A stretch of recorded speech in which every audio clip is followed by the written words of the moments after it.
The pit bull ordinance may seem inconvenient, but it was put in place for public safety. For the Omaha News, I'm Ashley Gress.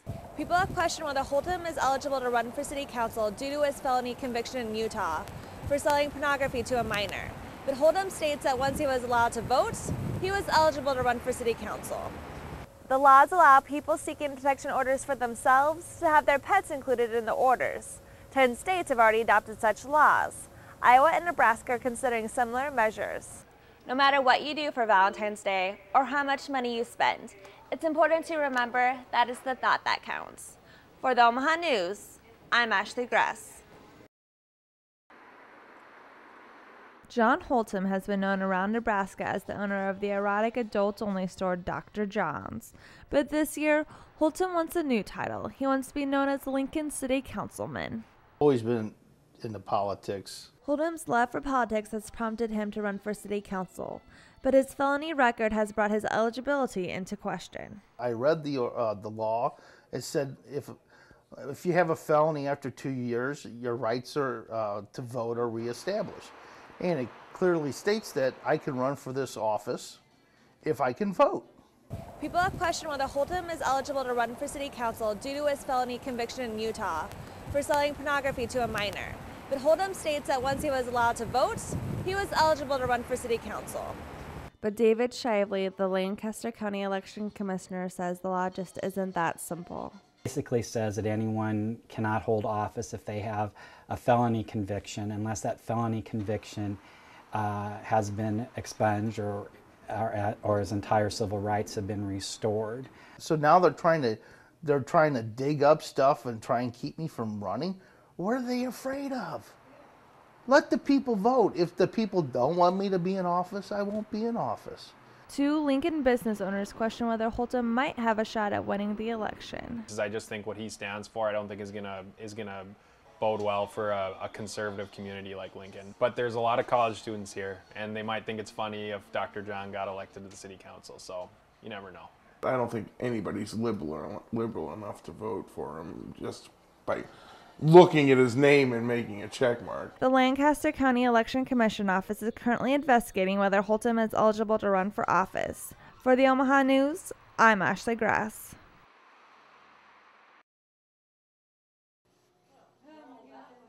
Ellen Freeman Wakefield, Chief Operating Officer for the YWCA in Omaha, states that animal abuse is often used as a tool by batterers to control their victims. If they leave the animal with the perpetrator, then often what can happen is he can use that as an emotional tie to bring them back to the relationship. In about 75% of domestic abuse cases, a pet is injured, and it is often done in front of the children. We've had women that have had their dogs killed. Their husband has slit the dog's throat and said, "This is what I'll do to you." State Senator Amanda McGill is trying to pass a law that would allow pets to be included in protective orders in domestic abuse cases. So right now a woman goes in and fills out an affidavit saying all the terrible things a guy has done to her or damage to her property, or saying that she wants custody of the kids because he's abusing them. And a woman can include, oh, he's threatened the pet, but some judges are not including the pet in the protection orders. The laws allow people seeking protection orders for themselves to have their pets included in the orders. 10 states have already adopted such laws. Iowa and Nebraska are considering similar measures. You can't have a protection order against a pet at the moment. A protection order is to keep an individual away from a human being right now. The law may seem like it's focused on animal protection, but Senator McGill says it's more about human safety. It's important to protect living creatures and animals and make sure they're not being abused, but this issue really is about people. It's not so much about protecting the pet as it is making that woman feel like she can leave the household. It's tax day all across the nation, and here in Omaha, people are still sending off those last-minute returns. Also happening locally this hour, details in the Omaha Community Playhouse resignations unfold. Good afternoon, I'm Ashley Gress. And thanks for joining us. I'm Sarah Whaley. With the economy in its struggle, there is not a lot of buying taking place, especially for the auto industry. But that doesn't mean one shouldn't buy a car right now. As a matter of fact, it just may be the best time. Amy Pfeiffer reports. After the Easter holiday weekend, Wall Street today has seen some significant gains. Taking a look at the stock market on this Wednesday afternoon. The Dow closed up at almost 52 points. The Nasdaq dropped just about 10 points, and the S&P 500 closed up at just over 2 points. The University of Nebraska at Omaha's speech team is celebrating from their recent success at the national tournament. After success last year, some wondered if the team could keep the momentum going this year. When we come back, we'll show you why the speech team is all smiles. You're watching the Omaha News on the Knowledge Network. The underdog does it again. For the second year in a row, the UNO forensics team has placed 13th at nationals despite a small budget and heavy competition. You may have seen them on the corner of 74th and Dodge and wondering what was going on. Brandon Gleed gives us a look at how one local fraternity is trying to help feed the needy. It's that time of year again. As the spring semester comes to a close, commencement is right around the corner. This is our last newscast of the academic year. The Omaha News will be back later this fall with the latest news that matters to you.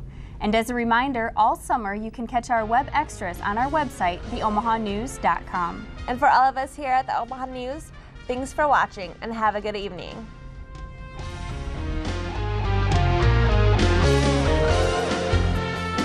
Habitat for Humanity has been putting underprivileged families in new or renovated homes since 1976. Thousands of families nationwide have sought and received help from Habitat for Humanity, including many here in Omaha. Christina Engdahl recently had the opportunity to attend an Omaha family's Habitat for Humanity home dedication. Christina? Winter is almost over and spring is on the way. Even though the economy may be down, a cheap and inexpensive way to have fun may just be in your local area. Omaha News reporter Bill Dixon has more. Park entry permits can be purchased in 3 different forms: annual, duplicate annual, and daily permits range from $4 to $21 for residents and non-residents. Permits for 2010 are available November 1st. Shrine Circus is coming to town. Next week we'll show you what it's like to be a circus star and how they travel for a living. We'll also bring you an update to the UNO lacrosse team. And as a reminder, you can catch web extras on our website, theomahanews.com. And for all of us here at the Omaha News, thanks for watching. Have a good evening.